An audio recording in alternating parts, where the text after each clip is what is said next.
have two sisters that I'm close with. I also have a niece, Leah. Leah's 16, and after my ex-wife decided to split up and divorce due to infertility problems that lasted for 5 years, I started a college fund for Leah to help her go to her chosen college. That was in 2019. Now I visit my mother's home, where my sister and Leah are living, every week to spend the weekend together. This past weekend I was asleep upstairs while my mother, my sister and Leah were in the kitchen. I came downstairs to grab a glass of water and heard my sister talking about my ex-wife expecting a baby with her new husband.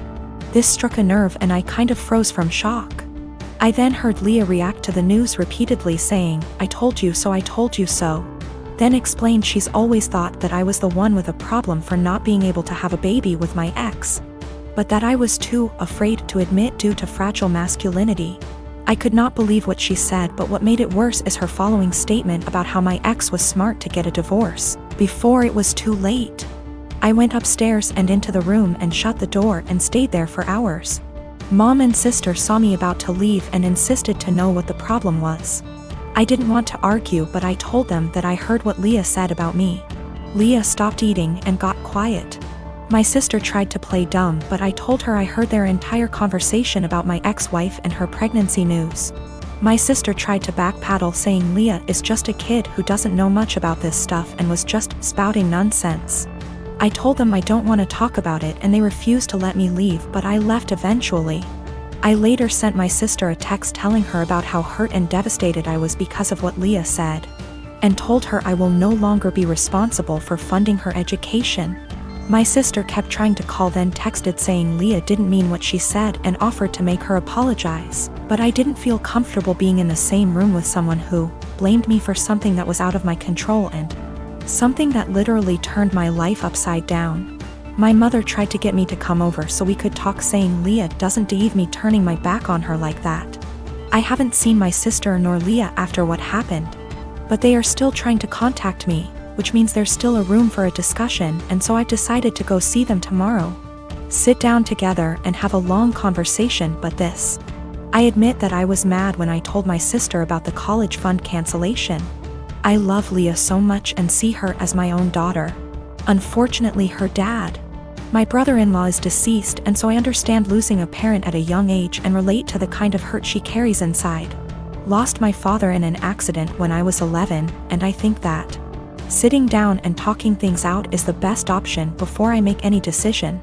Also, one more thing to clarify, both my ex-wife and I were having these fertility issues. Both sides, but since my ex-wife got pregnant soon after her new marriage, then my family thought that I was the problem originally. It is what it is, and I'm learning to not words get in my head so easily. I'm not mad at anyone, I'm just trying to move on with my life like anybody else. I am 22, female, and I work full-time at a local steakhouse-style restaurant. There's a policy with the employees regarding free food based on the length of your shift, and the other day I was working a double, which meant I got 2 free meals, one at the end of my first shift and one at the end of my second. There are a few things we as employees can't pick for our free meals due to costs, but we still have access to nearly the entire menu. Another part of this policy is that if we pick something, and one of the ingredients required is almost gone, we're allowed to keep our pick and tell the customer that we're sold out of that particular item. This applies to all sides, salads, soups, etc. Usually though, if we say we're out, we really did run out regardless of employee meal picks. Anyways, on the day that I worked my double, we were about 2 hours out from closing and I sat a couple who were on a first date. Just assuming by some things they said, plus he name-dropped a popular dating app. When they were ready to order their meals, the girl just so happened to ask for sirloin. But that was the cut I chose for my second meal and we were down to our last one. I apologized and told her that we were out, and the pouted and told me she would need another minute to decide. Her date shot me a dirty look and told me he needed more time now, too, so I went to check on my other tables. They seemed to be having a good date, laughing a lot and smiling. But they were immediately quiet and standoffish every time I checked on them, and interrupted me with, "Just the check, please," while I was asking if they'd like any dessert. I brushed it off, as it's not the first time I've had a rude customer, and brought them their bill. He wrote a big 0 on the tip line and a little note that read, "Thanks for ruining my date, hope your night sucks too." I told my coworkers during closing, who all agreed the guy was being an ass. But when I called up my dad the next day and the topic of work and those particular customers came up, he told me I should have been less selfish and just let the woman have the sirloin and that I should have picked something else. He told me they didn't handle it very well, but that young lady had probably been looking forward to that steak. You knew you could have given it to her and you didn't. I'm honestly a little disappointed in you. That really hurt my feelings and I've been wondering if I was actually in the wrong. I don't believe it was a money thing. The guy ordered a pretty expensive seafood dish and the girl had one of our pricier cocktails. The sirloin is not our cheapest steak option. Yes, I'm aware that it's a weird policy. But it's our policy and my bosses encourage employee satisfaction so that we can ensure customer satisfaction. I do not eat steak for free every day I work there. I have it once every 1 to 2 weeks. I've been with my boyfriend for 11 years, since I was 15. His mother has hated me since the first day she met me. She hated me due to my ethnicity, Kosovan Albanian. She hated me due to my career. I work as a model and she decided that makes me an empty-headed, vain, shallow person. Then when I told her I still planned to go to university alongside my career, she said I was doing it to impress my boyfriend. I've since left uni with a distinction and her new reason to hate me is I try too hard. She has also insisted I've cheated on him throughout our entire relationship, which is a ridiculous claim. I've never even kissed another man in my whole life. I have zero desire to cheat and never will. Late last year she attempted to void the insurance on my boyfriend's motorbikes. She tried to do this under my name so, hypothetically, when he was arrested for riding with no insurance and called his insurance company, I'd get the blame. After this happened, my boyfriend and I agreed to cut her out, however it hasn't stuck. She left my boyfriend alone and respected his wishes for NC, but she's continued to contact and harass me. This leads to the last few weeks. My boyfriend works as a motorcycle test rider and he got in an awful motorbike crash while working. As such, I now need to care for him. I'm okay with that and I'm focusing on seeing it as an opportunity for us to get closer. It's been nice, honestly. However, his mother has been awful to me. She's called me litany of terms. From things as tame as stupid to things as awful as a nasty Serbian half-breed. I'm not Serbian and she's well aware that calling a Kosovan a Serb is offensive. I tried to block her, so she started making new iMessage accounts and began to continuously harass me via those accounts. Then came Friday night. The police turned up at our door. I was pretty confused and was quickly told they were there to do a welfare check as they'd received multiple claims of horrific abuse I was apparently putting my poor boyfriend under. Obviously they quickly discovered he was fine, albeit grumpy, and they left. I know for a fact it was his mother. Some of the details the police mentioned made that obvious. I'm now at a point where I've realized I literally cannot do this. I'm going to press charges against her for the insurance and harassment. It's a crime in the UK. And I'm likely going to sue her for damages. For the sake of my mental health, I need to do this. I don't want to be a victim and she needs to be forced to stop. I have mentioned my intentions to her if she doesn't back off, and she's pretty much mocking me and saying I won't.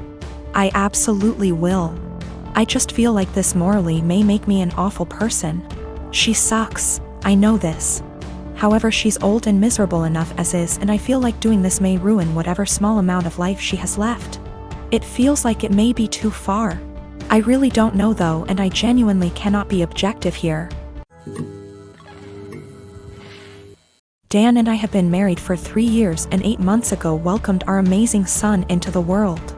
He was very planned and wanted, and motherhood had been transformative for me. I was able to take for 1/2 months maternity leave before going back to work. Without going into too many details, we both work white-collar jobs that require professional attire. A normal workday look for me is a skirt or pair of slacks, a silk blouse, pumps or boots depending on the weather. But always with a heel because I'm 5'0", maybe a blazer if I have a big meeting. Dan wears a suit almost every day. I also style my hair and do some makeup for work every day. This is what I wore before our son was born and what I continue to wear. Dan and I are pretty even in sharing parenting duties. I tend to take mornings because I'm more of a morning person than Dan. A normal morning for me starts early: short workout, shower, get baby up, get ready. get baby ready and baby off to Dan because the daycare is on Dan's way to work. I'm normally dressed at the tail end of this process, but I keep my robe on over my clothes in case my son wants to give my outfit something to remember him by on our way out the door. For the last month or so, Dan has been more irritable than normal in the morning. There have been side comments if he gets up and I'm drying my hair or getting dressed. Basically, if I'm not 100% focused on my son in the AM. Our son is happy playing and supervised, so I just chalked it up to morning moodiness, but it's been getting worse. Last night, I brought it up in what I thought was a neutral, non-confrontational way. Basically, his answer was this: his mom was 100% a mom after her kids were born. She gained a fair amount of weight after she had kids and never tried to lose it. She wore sweatpants every day and works a job where she wears a uniform, so if she wasn't in her work uniform she was in sweats and a t-shirt. She never did her hair or makeup. Her entire identity was being a mom, and she shared with me how hard it was to watch her kids start their own lives.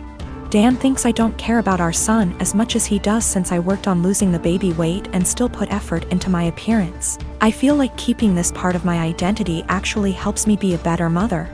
I love my son, but I'm still me and I still have the things I like to do. Dressing well, my identity actually helps me be a better mother. I love my son, but I'm still me and I still have the things I like to do. Dressing well, blowing out my hair and doing my makeup are therapeutic to me. Now that being said, my son is my life, and if I knew that not doing those things but guarantee him a happy, healthy life, I would stop immediately. I told Dan that my son and I have our morning routine and he gets lots of time and attention before I go to the office. Dan said he wasn't looking to fight, but he just wanted me to think about my priorities and my time management.